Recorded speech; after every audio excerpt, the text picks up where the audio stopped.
By late 1936, the first few sequences were approved for ink, which meant that they were ready to be traced onto transparent cells. Here, in the ink and paint department, 150 artists traced the animator's final pencil drawings onto transparent sheets of celluloid.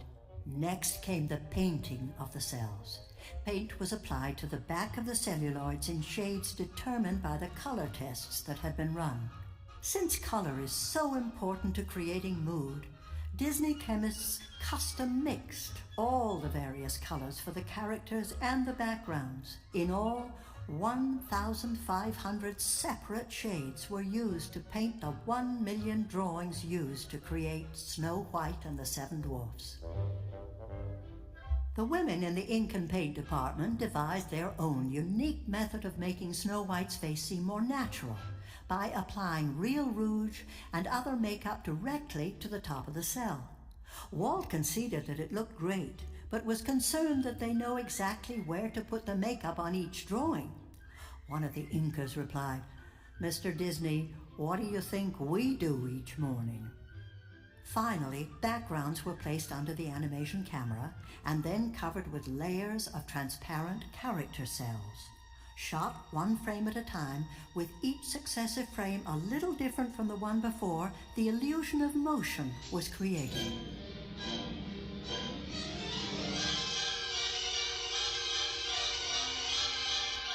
Snow White is filled to overflowing with unforgettable images, and the most spectacular owe much to the invention of a whole new camera system called the multiplane camera.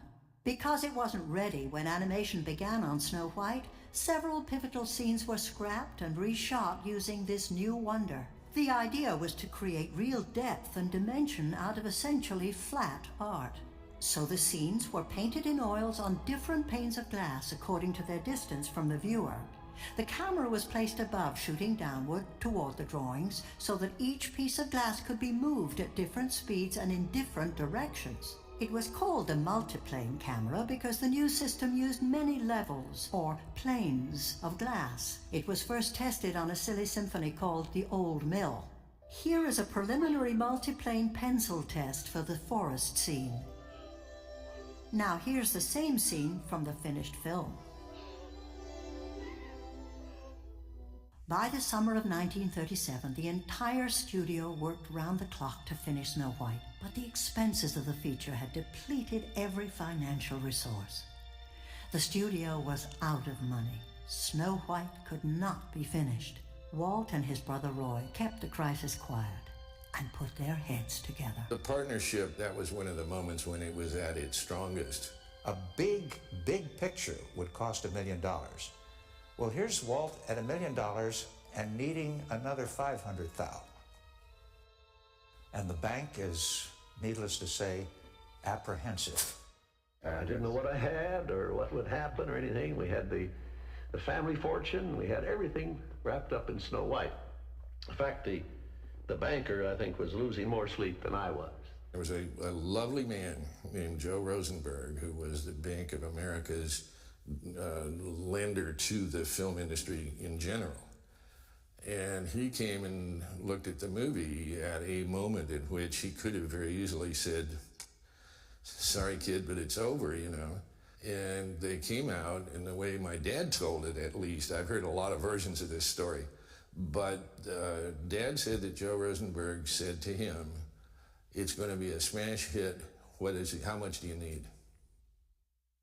Always the master storyteller, Walt now concentrated on the pacing of the story, shortening sequences that felt too long, tightening the editing, and smoothing out the overall flow. Even as the film was winding down, there was a lot of fine-tuning on Walt's part. He kept cutting little bits here and whole sequences there. There was Snow White's run through the forest. It was much more extended than what you see on the screen today. There was apparently more music to the Dwarfs marching home, and that was pared down. There was a fight between Grumpy and Doc in the bedroom sequence, and that was all animated, and that was cut out. I say that she goes. I say she stays. I say she goes. She stays. Go, Stays. go, Stays. go, Stays. go, Stays. go, Stays. go. Don't let me break up your happy home. I'll go. The sequence of the witch at the cauldron, and that was cut down a little bit more.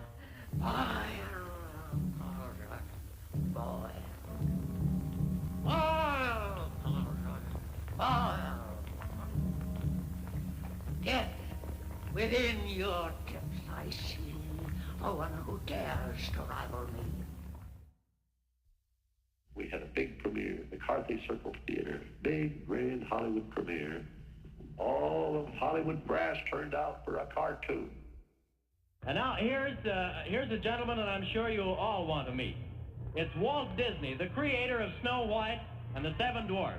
And he's just arrived. Mr. Disney, will you come up, please?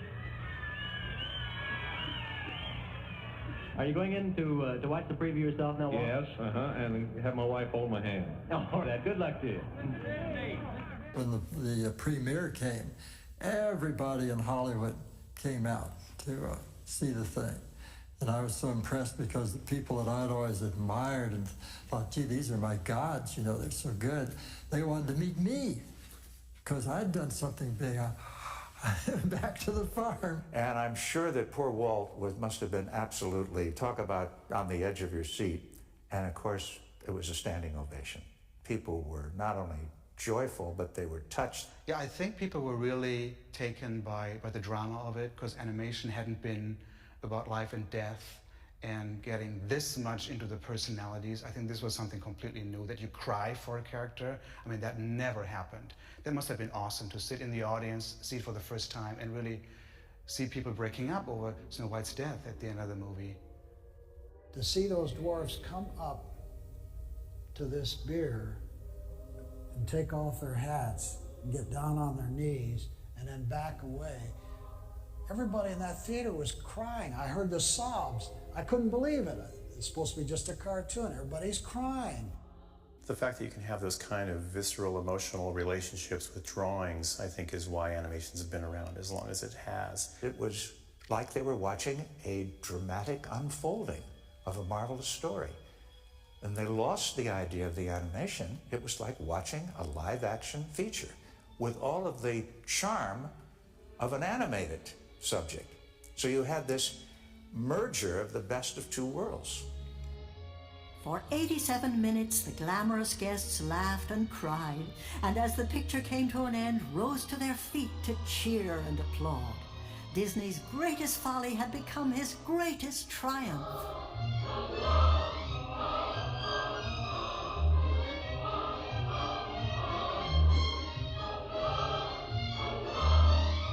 I'm sure the boys and girls in the whole world are going to be very happy when they find out that the daddy of Snow White and the Seven Dwarfs, Ferdinand, Mickey Mouse, and all the others, is going to get this beautiful statue. Isn't it bright and shiny? Oh, it's beautiful. Aren't you proud of it, Mr. Disney? Well, I'm so proud I think I'll bust. You know, I think that Mickey Mouse and Ferdinand and Snow White and all the dwarfs are going to be very proud that you presented it. I'm glad.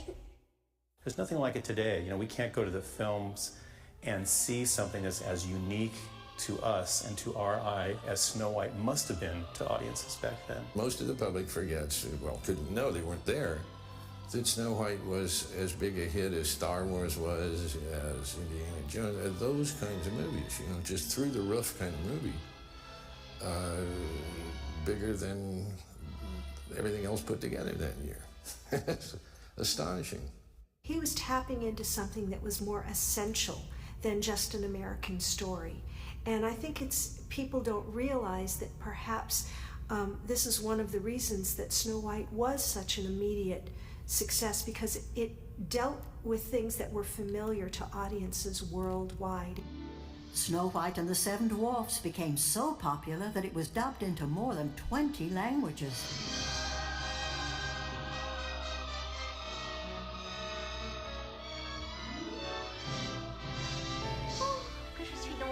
Je suis Blanche-Neige. Blanche-Neige, la princesse? Oui.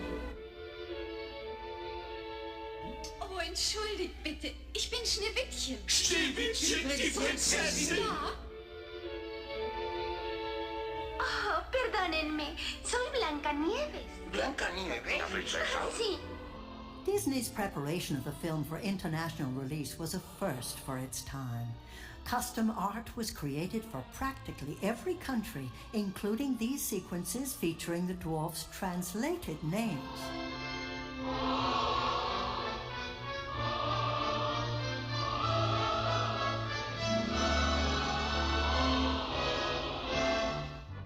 We had a heck of a time getting enough money to finish Snow White.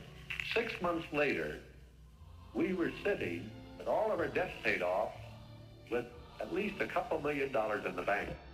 With the profits of Snow White, I built a studio. I'm not sure when the first plans were drawn up for this lot that we're on now, which is over the hill from the Hyperion lot where Snow White was made. But we wouldn't be sitting here, certainly, and physically where we are now, had it not been for Snow White. When Walt Disney was once asked to explain the secret of Snow White's phenomenal appeal, he replied, "Over at our place, we're sure of just one thing. Everybody in the world was once a child. So in planning a new picture, we don't think of grown-ups and we don't think of children, but just of that fine, clean, unspoiled spot down deep in every one of us that maybe the world has made us forget and that maybe our pictures can help recall."